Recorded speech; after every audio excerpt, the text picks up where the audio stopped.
हाँ चलो शुरू करें। हेलो बच्चों, कैसे हैं आप लोग? बढ़िया एकदम। तो मैं इस यादव आज लेकर आ गया हूँ क्लास 12 का फिजिक्स और आज हम लोग करेंगे रे ऑप्टिक्स का लेक्चर नंबर 13 और इसमें पढ़ेंगे हम लोग टोटल इंटरनल रिफ्लेक्शन। अगर आप लोग इससे पहले क्रिटिकल एंगल नहीं देखे हैं तो स्किप करके चले जाइए क्योंकि ये समझ में नहीं आने वाला। तो आप लोग क्या करें, पहले से पहले लेक्चर नंबर 12 जो है क्रांति कोण, उसको देख के आइए, फिर ये समझ में आएगा। चले भाई, तो क्या पढ़ने वाले हैं? Total internal reflection. क्या पढ़ने वाले हैं? Total internal reflection. अच्छा, कल वाला जो क्लास था क्रिटिकल एंगल का एकदम क्लियर है? कोई दिक्कत नहीं उसमें? अच्छा, नहीं दिक्कत तो एक बार हो जाए। क्या कल वाला एक बार हो जाए? कोई दिक्कत ना हो। हम लोग क्या एक करिए, आप इसमें लेते हैं एयर, इसमें लेते हैं क्रिटिकल एंगल होने के लिए किसका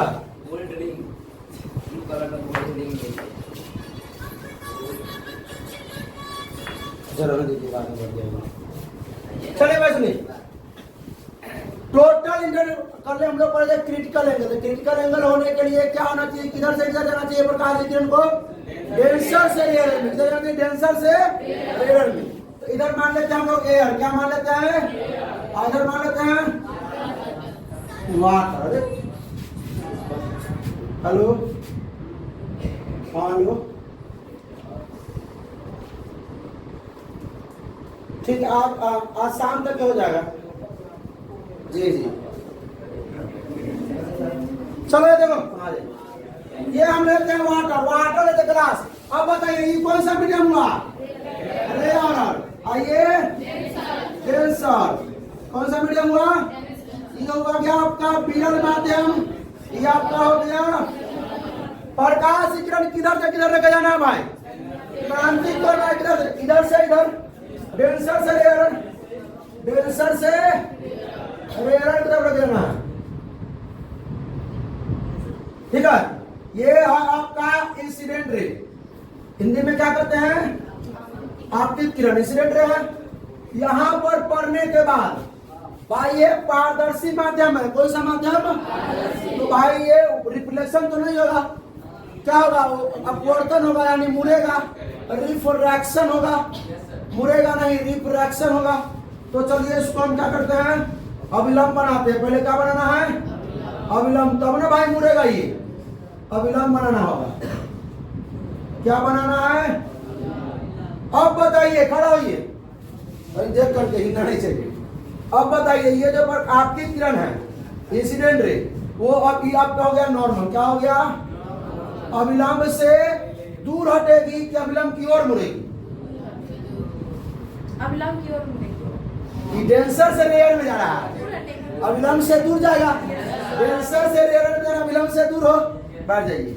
अविलंब से दूर हटेगा मतलब इधर, अविलंब से दूर इधर ना हुआ। कोई दिक्कत? अब चलिए, ये हो गया आपका अपवर्तित किरण। क्या हो गया? अब हम चाहते हैं भाई साहब, रिवीजन हो गया वाला, ध्यान दीजिएगा। अब हम चाहते हैं कि तनका एक इधर कर। अच्छा, इसको पहले मान नाम देते हैं। ये आपका क्या है? Angle of incidence. ये क्या? एंगल ऑफ रिफ्रैक्शन, रिफ्रैक्शन, अपवर्तन कोण, ये आपतन कोण। अब सुनो सुनो, अब इसको थोड़ा इधर करेंगे। क्या करेंगे? थोड़ा इधर करेंगे, दूसरा कलर लेंगे, थोड़ा ऊपर करेंगे तो ये थोड़ा और नीचे हो जाएगा। होगा कि नहीं होगा? जैसे जैसे बढ़ाते जाएंगे ये भी ना बढ़ेगा हो। तो मान लेते ये कुछ ना कुछ हो, मतलब ये कुछ बढ़ाते ये भी बढ़ा। एक ऐसा भी समय आएगा, एक ऐसा भी समय आएगा। कैसा समय आएगा हो? ऐसा। कैसा समय आएगा? ऐसा समय आएगा कि आपतित किरण तो ले करेगा, लेकिन जो अपवर्तित किरण है वो इस रेखा पे 90 डिग्री हो जाए। अपवर्तन कोण कितना डिग्री हो जाए? 90 डिग्री हो जाए। तो वैसा आपतन कोण, वैसा आपतन कोण जिस पर अपवर्तन कोण का मान 90 डिग्री हो जाए, उस कोण को हम क्या कहते हैं? आईसी मतलब क्रिटिकल एंगल। क्या कहते हैं, क्या कहते हैं? कोई दिक्कत, बात समझ में आया? हेलो हेलो हेलो, हाँ 10 मिनट आ रहे। चले सुनिए, अब देखिए, ध्यान दीजिए, ध्यान दीजिए। अब देखिए ये क्या है आपका, नॉर्मल है। यहाँ से हम जब रे पास किए तो भाई अपवर्तन तो होना है, हमेशा डेंसर से रेयर में जाएगा। क्रिटिकल एंगल होने के लिए डेंसर से रेयर में जाएगा, डेंसर से रेयर में जाएगा। सुनिए ध्यान से। अब थोड़ा थोड़ा हम क्या किए, कोण को बढ़ाते गए। किसको? आपतन कोण को। किसको? यानी कि इंसिडेंट एंगल ऑफ इंसिडेंस को थोड़ा थोड़ा बढ़ाए तो एंगल ऑफ रिफ्रैक्शन भी बढ़ा। एक समय ऐसा आया कि ऐसा आपतन कोण जिस पर अपवर्तन कोण का मान कितना हो जाए, 90 डिग्री हो जाए। कितना हो जाए? 90 डिग्री हो गया। कितना हो गया? 90 डिग्री। तो उस आपतन कोण को हम क्या कहेंगे? आपतन कोण नहीं कहेंगे, आप कहेंगे क्रांति कोण। क्या कहेंगे? अब कहता है कि तनका और बढ़ा कर दिखा दो, तो तनका और बढ़ा देते हैं। सुन लीजिए, तनका और बढ़ा देते हैं भाई, ठीक है। पीला वाला लेके अब तनका और बढ़ा दी, तनका और बढ़ा दिए तो अब क्या हुई? अब क्या हुई? अब हो जाएगा रिफ्लेक्शन। क्या हो जाएगा? रिफ्लेक्शन। रिफ्लेक्शन समझते हैं? आए परावर्तन। क्या हो गया? मतलब जिस माध्यम से गया था उसी माध्यम में आ रहा, मतलब डेंसर से गया तो डेंसर में लौट आना। हाँ हाँ, अब सुनिए, रिफ्लेक्शन कब होगा? रिफ्लेक्शन कब होगा? जब आपतन कोण का मान, सुनिए, जब आपतन कोण का मान क्रांतिक कोण से तनिक ज्यादा हुआ, तनिको ज्यादा हुआ, तो क्या होगा? रिफ्लेक्शन हो जाएगा उसी माध्यम। क्या होगा? अच्छा तनिक ये बताइए, क्या था? पूरा वाटर था। ये क्या था? पूरा पानी था, वाटर था, है ना? अच्छा, जिस माध्यम से गया उसी माध्यम में रिफ्लेक्शन हुआ है। इधर ध्यान दो, जिस माध्यम से गया उसी माध्यम में रिफ्लेक्शन हुआ, मतलब अंदर से ही अंदर। तो इसको हम क्या बोलेंगे? आंतरिक बोलेंगे। क्या समझ रहे हैं बात को? क्या बोलेंगे? आंतरिक बोलेंगे। आंतरिक बोलेंगे नहीं बोलेंगे? अच्छा देखिए, अंदर से गया अंदर वापस आया, तो अंदर मतलब क्या? आंतरिक। सुनो जाओ। अच्छा, जितना प्रकाश ये पूरा लौट गया है क्या? न लौटा है, थोड़ा लौटा है कि? तो जितना प्रकाश है जब पूरा लौटा है तो उसका बोलेंगे पूर्ण। क्या बोलेंगे? आप गया है तो लौटा है कि पूरा है? लौटा है। तो लौटा है तो उसको क्या बोलेंगे? परावर्तन। क्या हो गया टॉपिक का नाम? पूर्ण मतलब आंतरिक, मतलब इंटरनल, और रिफ्लेक्शन। आ समझ में? अच्छा नहीं समझ, सुनिए, न समझ में आया सुनिए, बात सुनिए, यहाँ ध्यान दीजिए। न समझ में अगर आया तो इसको देखिए, यहाँ नहीं समझ में आता, यहाँ समझ में एकदम पक्का है।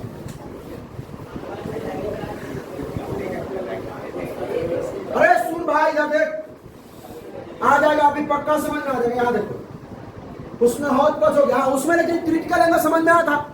टोटल इंटरनल रिफ्लेक्शन नहीं समझ में आया, क्रिटिकल एंगल समझ में आया? क्या आया? क्या सुनो, चलो, ये क्या है हमारा? आपतित किरण। क्या है? अच्छा, ई मीडियम का हो गया रेयर। क्या हो गया?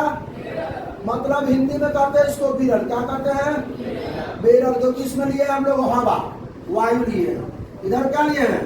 पानी लीजिए, कांच लीजिए, जो भी लगा लीजिए, इसको कहेंगे डेंसर मीडियम। क्या कहेंगे? मतलब सघन माध्यम। क्या कहेंगे? क्या कहेंगे? सघन माध्यम कहेंगे। सरल सघन माध्यम। अब यहाँ पर देखिए, सघन माध्यम से आपतित किरण अगर विरल माध्यम में जाए, सघन माध्यम से आप विरल माध्यम में जाए तो अविलंब से दूर हटेगी। अविलंब से एगो नॉर्मल ले लेते हैं। क्या लेते हैं? नॉर्मल। नॉर्मल ले लिए, अविलंब से दूर। अब हम सोचते हैं कि सुनिए, अभी क्रिटिकल एंगल हम लोग बुनियाद पढ़ चुके हैं, तो मान लेते हैं कि आपका ये क्या हो जा रहा है? ये क्रिटिकल एंगल है। क्या ये क्रिटिकल एंगल? क्योंकि ये आप जो ये आपतन हो रहा है, इस पर हो रहा है, किस पर हो रहा है? अपवर्तन जो हो रहा है वो किस पर हो रहा है? अरे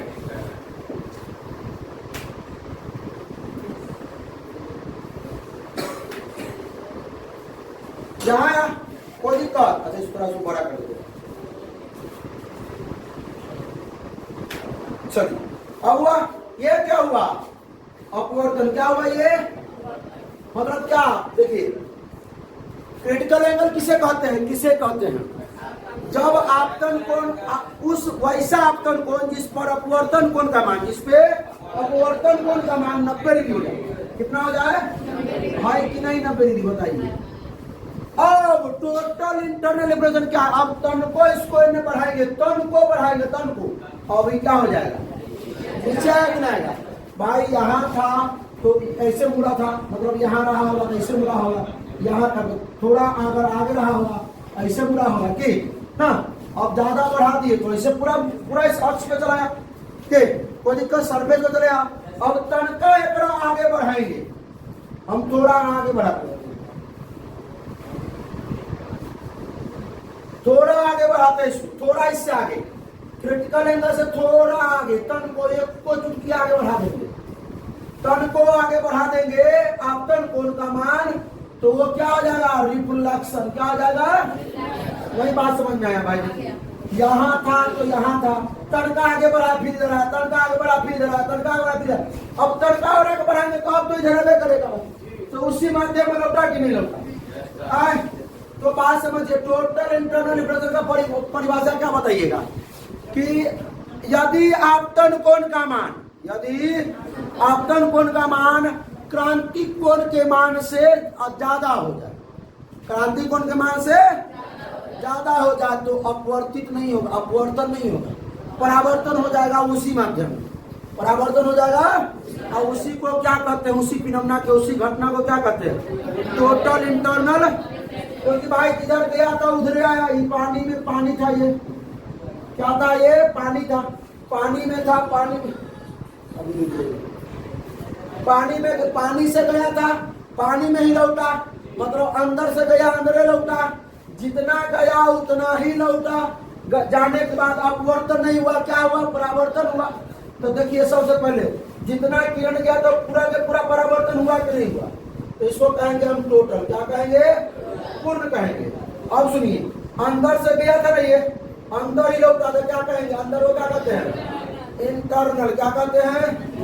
और क्या हुआ है? परावर्तन की अपवर्तन, परावर्तन रिफ्लेक्शन हुआ। क्या हुआ है? रिफ्लेक्शन। मतलब हिंदी में कहे तो पूर्ण आंतरिक परावर्तन, पूर्ण आंतरिक। बात आया क्या समझ में? ये परावर्तन लिखा हुआ है भाई, क्या लिखा हुआ है? बात समझ में आया? मतलब आप टोटल इंटरनल रिफ्लेक्शन किसे कहेंगे? टोटल इंटरनल रिफ्लेक्शन किसे कहेंगे? यदि अगर आपकी किरण श्रवण माध्यम से विरल माध्यम में जाती है तो क्या होती है? श्रवण माध्यम से विरल माध्यम में जाने पर अगर आपतन कोण का मान, सुनिए ना, आपतन कोण का मान क्रांतिक कोण के मान से, यानी एंगल ऑफ इंसिडेंस का जो मान है वो किसके? क्रिटिकल एंगल से जैसी ज्यादा हो जाए। मान लीजिए ये आपका 40 डिग्री, कितना डिग्री? ये हो गया आपका 41 डिग्री, कितना डिग्री? तो जैसी इधर का ऐसे क्रिटिकल एंगल का 40 डिग्री है, ऐसे तन को ज्यादा हो गया, 1 डिग्री बेसी होगी, ये क्या कर लेगा? बराबर। अब सुनिए, जितना कोण ये 41 है उतना ही कोण ये भी होगा, 41 ही होगा, 41 डिग्री। जितना कोण ये होगा उतना ही कोण ये होगा। बात समझ में आया? यानी कि भाई साहब सुनिएगा कि आपतन कोण का मान जैसे ही क्रांतिक कोण के मान से ज्यादा होगा वैसे क्या होगा? रिफ्लेक्शन, रिफ्लेक्शन, रिफ्लेक्शन नहीं, रिफ्लेक्शन। अपवर्तन नहीं, परावर्तन। पानी में भी परावर्तन होता है। कई क्वेश्चन उठेगा वो, हीरा, हीरा जानता है? हीरा काहे चमकता रहता है? क्योंकि उसमें क्या होता है? पूर्ण आंतरिक परावर्तन होता है। क्या होता है? Total internal reflection. मेला वाला में गए होंगे तो देखते होंगे, इस देखो प्रकार के बता देते। आप मेला में गए होंगे, मेला में कहाँ गए होंगे? मेला में। मेला में जाते हैं तो ऐसा ऐसा देखते हैं क्या? ऐसा है वो अतिथि बॉक्स उसमें रख ले रहता है ऐसा ऐसा रख ले रहता है बॉक्स में, यहाँ लाल रहता है, यहाँ सोर्स ये जो है ना डायरेक्ट यहाँ दिखाता रहता है, यहाँ पर डायरेक्ट यहाँ दिखाता रहता है। भाई डायरेक्ट आर पार काय हो गया, आर पार ये कैसे हो गया, कैसे हो गया पूर्ण आंतरिक परावर्तन, कैसे पूर्ण आंतरिक परावर्तन, क्योंकि आपतन कोण का मान क्रांति कोण के मान से ज्यादा होगा। नहीं समझ में, सुनिए राजा, हाँ बताते हैं हीरो वाला बताते हैं। देखिए ना हीरा वाला भी है, आप टेंशन कहाँ ले रहे हैं, अब हीरा वाला भी रखे हुए देखिए बताने के लिए, आप टेंशन नहीं लीजिए, क्लियर करा के जाएंगे एकदम। सुनिए टॉपिक एकदम क्लियर भाई। पूर्ण आंतरिक परावर्तन बोर्ड में पूछ लेगा 2 मार्क्स में, तो आप कहानी लिख दीजिएगा, कहानी खत्म हो गया, कहानी खत्म हो गया। लेकिन समझना ना है इसको कैसे हो रहा। सुनिए मान लीजिए इस प्रकार का सरफेस है,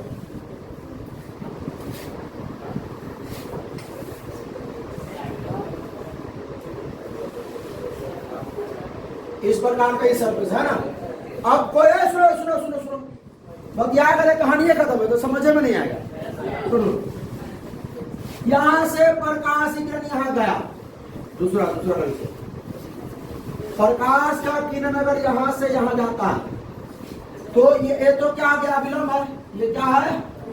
तो देखा कि भाई क्या है, ये जो किरण जो है ना इसका आपतन कोण का मान जो है वो क्रांति कोण के मान से ज्यादा हो गया। क्या हो गया, इसीलिए ये बाहर नहीं होने दिया, ये क्या करा दिया, रिफ्लेक्शन करा दिया। सुनिए थोड़ा ध्यान से, ये आपतन कोण का मान इसका, ये किरण का पीला वाला किरण जो पीला वाला है उसका किरण का जो आपतन कोण का मान था वो क्रांति कोण के मान से क्या हो गया, ज्यादा। इसीलिए ये परिवर्तन नहीं होने दिया, डायरेक्ट परावर्तन करा दिया, डायरेक्ट क्या करा दिया, परावर्तन करा दिया।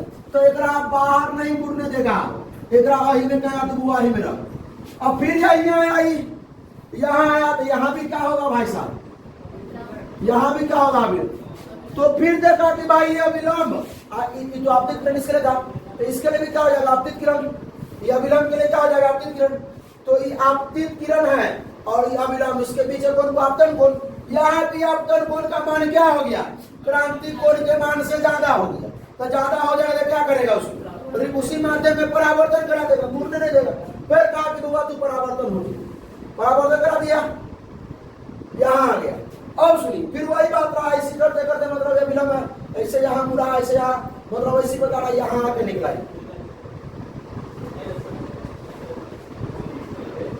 यहाँ देखा नहीं, इसी प्रकार जो है यहाँ आके निकल गया। देखिए लाइट कहा, यहाँ से लाइट जाके इसी, तो ये जिग जैग मोशन में आया है, जिग ऐसे करते हुए, पता चला। ये हीरा में भी जो जोहरी होता है जिसको कहते हैं, सब जोहरी नहीं हो सकता है, तो हीरा को भी इस प्रकार सरफेस से काट देता है चिकना करके, इस प्रकार वो चिकना करके काट देता है कि जब आपतित किरण उसमें आए, आपतित किरण ठीक है, तो क्रांति कोण से उसका मान ज्यादा हो, ताकि वो अंदर ही क्या होते रहे, अब परावर्तन होते रहे, बाहर नहीं। इसलिए हीरा हमेशा क्या होता रहता है, चमकता रहता है। गोदी का विदाउट प्रकाश में भी वो चमकता रहता है। कम डेंसर मीडियम से ले रही है, हाँ गाना माध्यम से बाहर वाला माध्यम, इसमें कोई दिक्कत नहीं। अब सुनिए यहाँ से हमको ये टोटल इंटरनल रिफ्लेक्शन समझ में आया कि नहीं आया, आया ना। टोटल इंटरनल रिफ्लेक्शन किसे कहेंगे, जब आपतन कोण का मान क्रांति कोण के मान से ज्यादा हो जाए तो वह क्या होगा, टोटल इंटरनल रिफ्लेक्शन होगा। मतलब तब वह रिफ्रैक्शन नहीं, अपवर्तन नहीं, परावर्तन करेगा, और उसी परावर्तन को क्या कहेंगे, टोटल इंटरनल। टोटल मतलब जितना प्रकाश किया था उतना वापस आया, इंटरनल मतलब अंदर पानी के अंदर से ज्यादा पानी में होता है, इंटरनल हुआ। और आपका यहाँ से गया तो वापस आया, मतलब क्या हुआ, रिफ्लेक्शन। समझ में आया, परिभाषा आप लिख सकते हैं। क्या लिखा थे, वे रे ऑफ लाइट, जब प्रकाश किरण ना क्या पासेज कहां से कहां, from denser to rare medium, मतलब सघन माध्यम से कहां जाती है, विरल माध्यम में जाती है, ठीक है। देन तब इफ यानी यदि एंगल ऑफ इंसिडेंस अब एंगल ऑफ इंसिडेंस मतलब क्या, आपतन कोण। यदि एंगल ऑफ इंसिडेंस मतलब आपतन कोण ग्रेटर देन बड़ा होता है किससे, क्रिटिकल एंगल से, यानी क्रांति कोण से ज्यादा अगर हुआ तो हम क्या कहेंगे उसकी नमूना से। तो वहां से क्या होगा, लाइट रे क्या होगा, रिटर्न। लाइट रे क्या हो जाएगा, रिटर्न हो जाएगा, मतलब लौट जाएगा। लाइट रे क्या होगा, लौट जाएगा। अपवर्तन नहीं होगा, परावर्तन हो जाएगा। क्या हो जाएगा, परावर्तन हो जाएगा। क्या हो जाएगा, परावर्तन। अब उसी घटना को हम क्या कहते हैं, उसी फिनोमेना क्या कहते हैं, टोटल इंटरनल। समझ में आया बात। हीरा में उसी प्रकार है, पूछा जाएगा क्वेश्चन। पर जी तो भाई पिक्चर समझ लीजिए, आपके एनसीईआरटी में इसी प्रकार दिया होगा। और ये यहाँ पर हमारी सोर्स ऑफ लाइट है, क्या है, सोर्स ऑफ लाइट है। जैसे हम लोग यहाँ से ना सोर्स ऑफ लाइट लिए थे, कहाँ से, यहाँ से लिए थे, यहाँ से लिए थे। तो हम समझाने के लिए इस प्रकार बना है। यहाँ भी देख सकते हैं इस पिक्चर को, इस तरह देखिए, यहाँ सोर्स ऑफ लाइट है। अगर ये सीधे जा रहा है तो वो सीधे चला जाएगा, जाएगा सीधे, क्योंकि हम विलंब पे जा रहा है तो वो सीधे नहीं चला जाएगा, मुड़ेगा नहीं। अब देखिए, तो यहाँ पर यह विलंब है, ये सघन माध्यम है, विरल माध्यम है, ये डेंसर मीडियम है, ये डेंसर है, ये कौन सा है, रेयर है। कोई दिक्कत, तो डेंसर से रेयर में जा रहा था, विलंब से दूर होगा। अब विलंब से भाई ये वाला दिखाई दे रहा है कि नहीं दे रहा है, दिखाई दे रहा है ना। अब विलंब से क्या हो रहा है, दूर हो रहा है। फिर आप देखिए, अब तनिक और ज्यादा हो गया, तनिक और ज्यादा घूम, तो क्या हुआ, अब किस पे, सरफेस पे हो गया। अब किस पे, सरफेस पे। तो जब पर आप यहाँ पर अपवर्तन कौन सा मान देना, θ2 ले ले है, यहाँ अपवर्तन n1 n2, यहाँ 90 डिग्री है, 90 डिग्री सीधे चला गया। यहाँ पर कितना डिग्री है, 90 डिग्री, कितना डिग्री, 90 डिग्री। बात समझना है। तो ऐसा आपतन कोण जिसका अपवर्तन कोण कितना डिग्री हो जाए, 90 डिग्री। कितना डिग्री हो जाए, 90 डिग्री। अब ऐसे तनकाव ज्यादा आएगा तब बक्सेगा नहीं। अब हम नहीं थोड़ा मोड़ेंगे, अब हम तोड़ेंगे। क्या करेंगे, तो अब क्या किया, अब ऐसे दिया तनकाव, इसको झुका दिया, यानी क्रांति कोण ये है θc। क्रांति कोण हुआ आई से, हम लोग लिखते थे आई से, θc को दिक्कत नहीं हुई, क्रांति कोण। अब सुनिए, तो इसको क्या किया, जैसे आगे बढ़ा तब क्या हो गया, इसको परावर्तन करा दिया, रिफ्लेक्शन करा दिया। इसको लिख लिया क्या, टोटल रिफ्लेक्शन। क्या लिख लिया है, टोटल रिफ्लेक्शन, पूर्ण परावर्तन। पूर्ण अंदर से परावर्तन है, पूर्ण आंतरिक परावर्तन हो गया।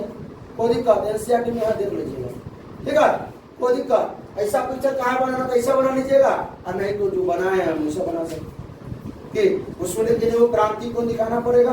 क्या दिखाना पड़ेगा, क्रांति कोण से तन को आगे बढ़ेगा, तनिक आगे बढ़ेगा, तनिक आगे बढ़ेगा अगर, ठीक है, तन को, तो क्या हो जाएगा, रिफ्लेक्शन हो जाएगा। क्या हो जाएगा, तो क्रांति कोण पर जो था वो सरफेस पर अपवर्तन होता है। कहाँ होता है, सरफेस।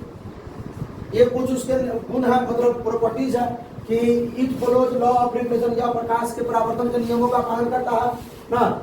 ये पूर्ण आंतरिक परावर्तन के लिए प्रकाश की किरण को कहां से कहां, सघन से विरल में जाना जरूरी है। एकदम सही है। सघन माध्यम में पूर्ण आंतरिक परावर्तन होने की संभावना ज्यादा है। सघन माध्यम यानी डेंसर मीडियम में पूर्ण आंतरिक परावर्तन होने की संभावना अधिक रहता है, रेयर से अधिक रहता है इसमें, ठीक है। उसके बाद एक कहानी खत्म है, हीरा वाला पता ये दिए, हीरा में पूछेगा, ऑब्जेक्टिव में पूछेगा कि हीरा को जो है वो क्यों चमकता है, तो कहिएगा टोटल इंटरनल रिफ्लेक्शन के कारण, ठीक है। अब सुनिए, आप लोग का अगर सवाल आए कि सर एक बात बताइए, अब तनख्वाह बताइए। अब कहेगा सर तनख्वाह करा हम बढ़ाएंगे, तनख्वाह ये हो नहीं बढ़ेगा, नहीं, तनख्वाह और एकरा बढ़ाएंगे, तनख्वाह और एकरा बढ़ाएंगे तो अब एन्ने नहीं एन्ने जाएगा, क्योंकि बताए हैं जितना ये 41 उतना ही 41। तो अगर ई करेंगे हम 42, ई करेंगे तो यह हो जाएगा 42, मतलब तनख्वाह ऊपर चला जाएगा। भाई देखिए तनख्वाह बेसी बना है, मतलब इसमें उतना सटीक नहीं बना है। अब 44 45 छोड़िए बात, यहाँ देखिए बात समझे। अब कहेगा सर 45 से ज्यादा है, 45 से मतलब 90 होता है, तो उतना मायने नहीं रखता है। बात समझिए, खाली हम फेल कराने की कोशिश कर रहे हैं, ठीक है, महसूस कीजिए इस चीज, ठीक है। अगर कहिएगा कि सर अगर यहाँ से जाए तो सीधे चला जाएगा यहीं पर, क्योंकि ये 90 डिग्री पे हो ना आया। बात समझ आया कि नहीं, आ गया तो दोबारा फिर पिक्चर बनाएंगे, आगे समझे। मतलब अब सुनिए, तनख्वाह आगे बढ़ाएंगे तो ये हो ऊपर जाएगा, अब नीचे नहीं आएगा। जैसे जहां पर टोटल इंटरनल रिफ्लेक्शन होता है उसके बाद से तन को आगे एक कोण आगे बढ़ेगा तो ए हो एक आगे बढ़ेगा। अब इन्हें नहीं आएगा, अब उन्हें जाएगा। ये विनम्र है, क्योंकि जितना ये कोण उतना ही ये कोण होता है। अब मान लीजिए कि हम चाहते हैं कि हम यहाँ से ले जाए, ये बात को याद रखिएगा, क्योंकि स्फेरिकल मिरर नहीं समझने आएगा। हम लोग पढ़ने वाले हैं image formation of spherical mirror due to spherical mirror. गोलीय दर्पण के कारण क्या प्रतिबिंब का बनना। 5 मार्क्स में पूछा जाता है। लेंस में ही पढ़ेंगे, किसमें पढ़ेंगे? लेंस में। लेंस मेकर फॉर्मूला वो भी 5 मार्क्स में, और माइक्रोस्कोप पढ़ेंगे, टेलीस्कोप पढ़ेंगे 5 मार्क्स में। सबसे ज्यादा 5 मार्क्स इसी चैप्टर में, सबसे ज्यादा 5 मार्क्स का क्वेश्चन इसी चैप्टर में, रे ऑफ डिश में ही। ठीक है, अब देखिए, अगर प्रकाश से किरण, ये बात को ध्यान रख दीजिएगा, हो ऐसा कलर से लिखा जाए। यदि प्रकाश की किरण अगर इससे आए तो इसी पे चला जाएगा, इसी पे। समझ रहे ना बात को? वो रिफ्लेक्शन नहीं होगा, क्योंकि जितना आपतित किरण का मान उतना ही ना आप परावर्तित किरण का मान होगा। परावर्तन कोण का मान जितना आपतन उतना ही, जितना आपतन कोण उतना ही, क्योंकि भाई आपतन कोण परावर्तन कोण का बराबर होता है। बार बार पढ़ते आ रहे हैं, हमेशा बराबर होता है। तो ये आपका बढ़िया समझ। ये आपतन कोण का मान कितना डिग्री है? वो आपतन कोण का मान 90, तो ये परावर्तन ना होगा। परावर्तन कोण का मान कितना होगा? 90 डिग्री होगा। बात समझे? तो सरफेस पर अगर कोई किरण जा रहा है तो वो सीधे चला जाएगा। और अभी ये तो बदले किए थे कि अगर अभिलंब कोण में कोई किरण आ रहा है तो वो सीधा चला जाएगा। ये भी बात समझ में आया? कोई दिक्कत? चलिए, तो कहानी को यही खत्म किया जाए के, क्योंकि आगे आपको उतारना भी, तो भाई ये इधर लंबा तरह चलता। ये हम लोग पढ़ने वाले हैं अगले क्लास में, क्या? Image formation due to spherical mirror, यानी स्फेरिकल सरफेस, मतलब गोलीय सतह के कारण। किससे सतह के कारण? अभी तक तो हम समतल सतह लेकर चल रहे थे, अब गोलीय सतह पर क्या कराएंगे? अपवर्तन कराएंगे और क्या बनाएंगे? इमेज, मतलब फोटो बनाएंगे, प्रतिबिंब बनाएंगे। ठीक है, 5 मार्क्स में चलेगा। उसके बाद चलेगा मैग्निफिकेशन, उसके बाद चलेगा लेंस मेकर, अतः माइक्रोस्कोप, टेलीस्कोप, कहानी खत्म। मतलब एक सप्ताह, मतलब 6-7 गो लेक्चर और होगा, 6-7 गो लेक्चर और होगा। ठीक है, चलिए, कोई दिक्कत? खत्म किया जाए इसको। समझ में आया? कहीं पर क्वेश्चन किसी को? आप लोगों का क्वेश्चन जो होता है वो हमें बता दिए। आप लोगों का क्वेश्चन जो होता है कि मान लीजिए सब यहाँ से परावर्तन हो रहा है, क्या हो रहा है? परावर्तन हो रहा है। अगर तन का और इसको बढ़ाते हैं, तन का बढ़ाते हैं, तो क्या तन का और बढ़ेगा? नहीं, एने नहीं बढ़ेगा भाई, एने बढ़ेगा। ठीक है, ये चीज। चलिए, तो चलिए मिलते हैं फिर अगले वीडियो में। की किसके साथ? इमेज फॉर्मेशन और ड्यू टू स्फेरिकल सरफेस। ठीक है, तो कैसा लगा? अगर अच्छा लगा तो अपने दोस्तों के साथ शेयर कीजिए। कोई प्रॉब्लम हो तो कमेंट कीजिए। ठीक है, और कोशिश कीजिए अगला लेक्चर में रिवीजन करके आने का। क्या करके? रिवीजन करके। आप लोग भी रिवीजन करके आइए। ठीक है, ये लोग कभी करता रिवीजन करके, और नहीं आता नहीं लोगों को सुरैया होता। ठीक है, तो चलिए, आप लोग तक भी पहुंचेंगे कभी ना कभी। ठीक है, तो हंसते रहिए, मुस्कुराते रहिए, पढ़ाई करते रहिए। All the best.